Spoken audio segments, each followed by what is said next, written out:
Y a raíz de las versiones en torno al trabajo que realizan los cuidacoches en el microcentro de Asunción, los mismos contaron sus verdaderas historias. Pati Ginzo tiene los detalles.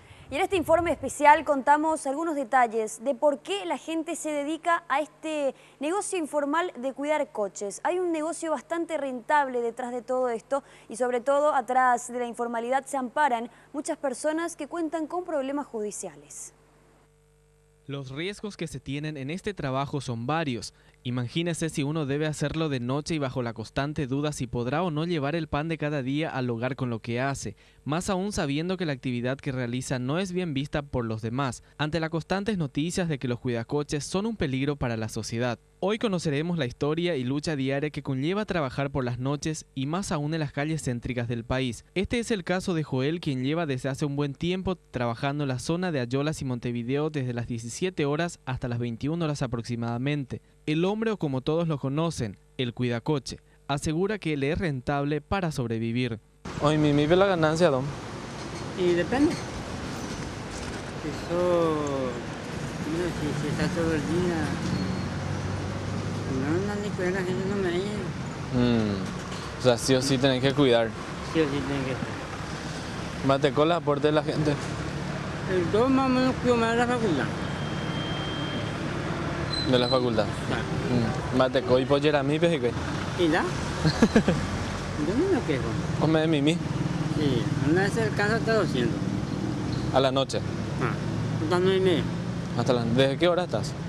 Y la mayoría de veces yo vengo las 4, las 5, las 3. Hasta las 9:30 de 200.000 ya. Por ahí. ¿Y cuántos hijos tenés? 9. 9 hijos.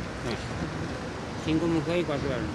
En otros casos, ante la falta de políticas de reinserción a la sociedad para aquellos que por algún tropiezo de la vida fueron a parar a Tacumbú y no pudieron volver a encontrar un trabajo digno, hoy deben dedicarse al trabajo informal, como es el caso de Marcelino, quien asegura que lo recaudado en el día no le es suficiente para mantener su familia. ¿Y cuánto a la noche así juntando? Y 40, 50. Y estoy ahí donde estoy los despachantes. Y eso me quiero pagar. Y 500 y ¿sabes? Ay. Yo pues eso. O sea, y leyendo páginas. Sí, por cabeza, 500 y eso. 300. O sea, y ahí va. Pero, ñamba, pota mandada. Ya. No hay nada. Mónico, Tom. Yo soy la chacarita. Acá la chacarita. Así con el tiempo lo que no hay nada. No hay nada. ¿Y normalmente qué día hay más? Y sábado, los sábados, eso, discoteca, eso.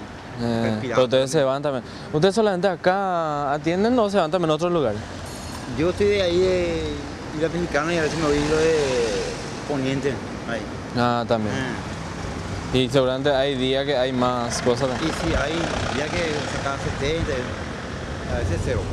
Estas dos historias, que hoy día son el reflejo de la realidad social, demuestran las dos caras de la situación que cada cuidacoche debe cargar día a día, y sin mencionar los otros tantos casos existentes dentro de la ciudad, por lo que necesariamente necesita ser tratado con mucha eficacia.